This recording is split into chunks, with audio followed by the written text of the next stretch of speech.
their passion into a business. They both run a very successful baking and confectionery business. One is home-based and the other is a retail business. So please help me welcome our guests for today. We have Mariana Hashim from Sugar Blast Mariana Hashim. Hello. And we also have Sharita Loo, the Group CEO of Arena International Services. So welcome on the show, ladies. Let's talk about your passion for desserts. Have you always loved eating desserts? Is that why you came up with a business for it, Mariana? I love feeding people. Wow, I love you already. I love feeding people. I love feeding myself. I love desserts.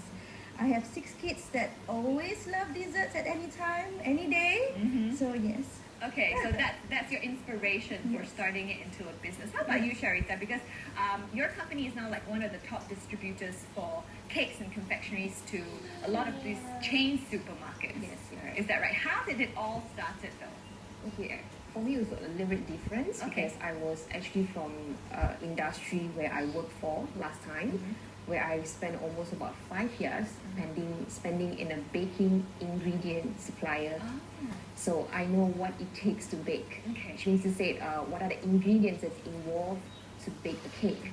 So I spent almost about 5 years in that industry, and I think that there is an opportunity out there for me to explore more. So that's why I started.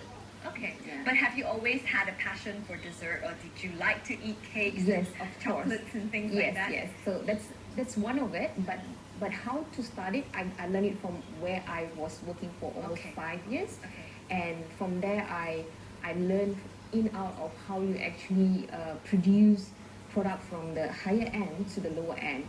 So that's how I learned my entrepreneurship. So you actually got your idea from your previous job on starting this business by yourself. And you started it as a home-based business as well, did you not? Yes, I actually set up my own central kitchen first, and I started off approaching retail market one by one.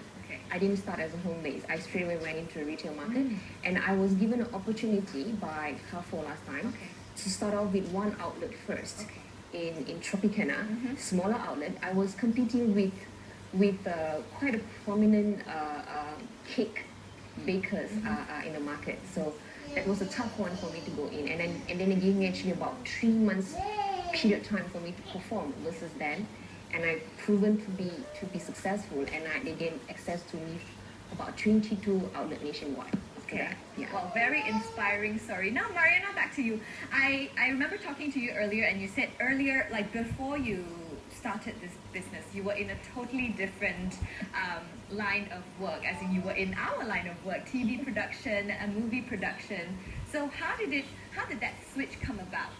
Like, oh, maybe I should start, a home-based baking business and start baking cakes. Actually, for me, I was in this line for about 20 odd years. I was doing TV, films, and directing, writing scripts. Then after a while, I thought that maybe it's time for me to focus on my children, because I have 6 children, as I mentioned, and I felt that it's time for them, and they need their mother. And I thought, okay, maybe it's time to retire, or at least semi-retire, cool down a bit. From there, I was thinking, okay, I'm going to be busy doing mommy's duty. I never thought I will start baking and it opened up a new path for me to become an online home baker. So it fits what I was looking for. Time for me to be a mom. Time for, I have time to be a mother, time to be a wife, and still have a small business on the side. And I'm sure baking 6 cakes a year for your kids by yourself would save quite a bit of money as well, right? Definitely. That's how that started out. Definitely, yes. Actually, that's how it started. I was looking for cakes for my daughter's birthday, and I was amazed at how creative all these home bakers were, and they could do like a million types of designs, and I was so impressed. It inspired me to want to learn how to bake. So the first thing I did was take a baking class. I still remember it was so also it wasn't in you, like you didn't have the talent to bake or to decorate cakes or things like that, so you had to take classes. Definitely not decorating at first. I mean, I did sell a bit of cake when I was in my when I was a teenager, just try it out here and there, but nothing serious. But when I started, sorry, excuse me. When I started to learn to bake, I decided to take up my first class, which was how to bake a vanilla cupcake with buttercream. Okay. That started it all.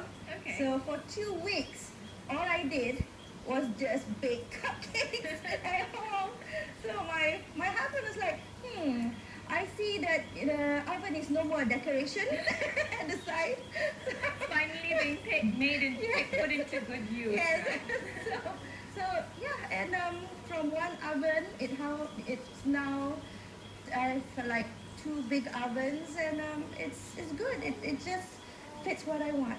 Okay. Now, Sarita, and I remember you said earlier that, initially there were a lot of challenges. As in you had to compete with a lot of top bakers, people who are already in the market. So how did you overcome these challenges? And now you're one of the top distributors of the chain supermarkets. So you have to be constantly cater for the demand of the market. So at one point of time, if you follow the trend, you in fashion, we follow the current trend, right? Okay. In pastry, it's the same thing. Okay. Oh, there are trends in in confectionery Yes, as well. you're right. So at one point of time, you have cupcakes was very, very popular, and then you have donuts, and then you have red velvet cake was so on top of it. Like everyone was dying for it, red velvet, and then you go for chocolate moist cake, and then it comes like durian pancake. So you constantly be in the trend, so that you constantly create new product versus your own recipes, so that the customers are coming back to you even with the current trend that you are going through with the pastry line. So you have to constantly upgrade and update whatever is coming along in the trend, so that you can compete with whichever top players are in the market, I would say. So you can't just, say that, oh, I make a good butter cake, I just have to continue on making that butter cake. You So you have to constantly upgrade and update. Follow the trend. You follow the trend. Okay, is that the same case for you Yes, as well, same, Mariana? same. So you started out with cupcakes, and then you sort of graduated into bigger cakes. Yes. And what are some of the, more popular cakes right now that you get orders from?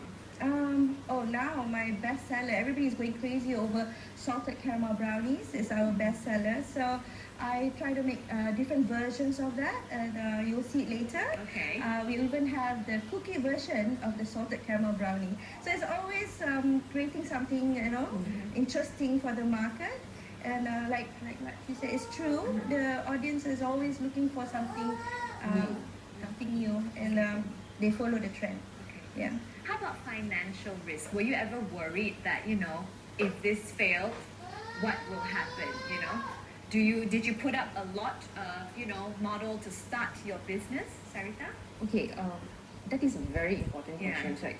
For me, it was I just went in just like that. I would like to say that financial is the backbone of any businesses. You can't neglect that.